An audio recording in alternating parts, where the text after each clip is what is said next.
สบ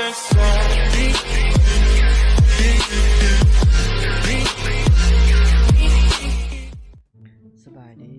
วันนี้จะมาสอนลง Play Store เนาะจะโทรศัพท์จีนหรือว่าล่อมจีนตัวอย่างคือ Huawei Oppo Vivo เนาะหรือว่า Xiaomi บ่สินะที่ว่าเป็นล่อมของประเทศจีนเนาะเขามาเริ่มกันเลยเนาะเข้า Google และพิมพ์คำว่า Google Installer ซึ่งต่อไปนี้เขาจะใช้Google Installer เวอร์ชัน 2.0 เนาะ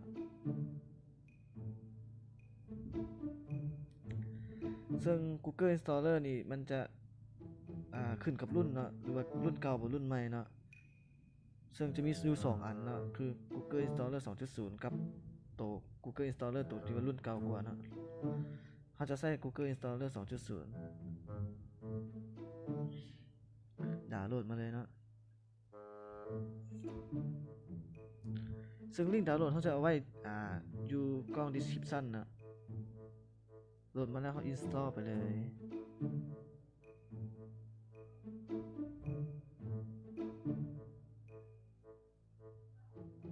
ตัวนี้เขาจะเปิดเป็นหน้าจอเต็มหน้าจอก่อนเนาะแล้วกดใส่ปุ่มสีฟ้าเลยหลังจากนั้นรอ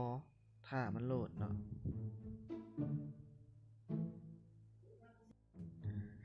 ซึ่งในตอนที่เรารอมันโหลดเนาะรายชื่อมันจะมีเนาะว่าโปรแกรมอย่างใดที่มันดาวน์โหลดให้เราเนาะอยู่ข้างซ้ายเลยเนาะเห็นปะเมื่อมันโหลดเสร็จแล้วโปรแกรมหนึ่งมันจะให้เรา installโปรแกรมเอา install ไปเลยแต่ละโปรแกรมที่ให้มันดาวน์โหลดมันให้เราดาวน์โหลดเนาะ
เมื่อมันโหลดครบ100เนาะมันจะให้เราติดตั้ง Google Play Store เราก็ install ไปเลยเนาะ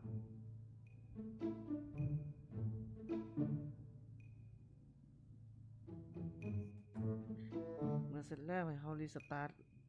เครื่องครั้งหนึ่งเนาะหรือว่าเราสิเข้าไปเลยในบางรุ่นเราเข้าไปเลยมันอาจจะเออร์เลอร์เนาะให้เรารีสตาร์ทก่อนก็ได้เนาะ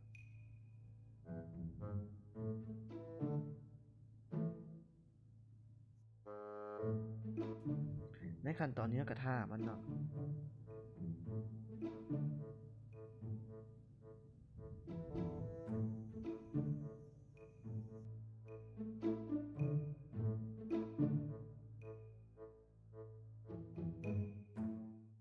เมื่อฮอดขั้นตอนนี้มันจะให้เราใส่เมลเนาะจะขอข้ามไปเลยเนาะเมื่อเราใส่เมลเป็นที่เรียบร้อยเนาะมันจะขึ้น I agree เรากด I agree ไปเลย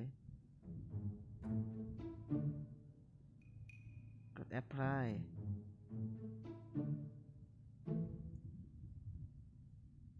แล้ว Play Store เขาจะดีดออกแล้วจะเข้าใหม่เนาะก็ถือว่าเป็นที่เรียบร้อยเนาะ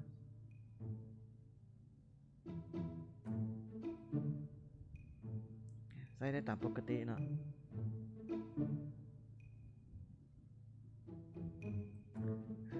ขอบใจเนาะที่รับเบิ่งรับชมอย่าลืมกดไลค์กด Subscribe แล้วกดแชร์ให้เราเด้อขอบใจหลายๆ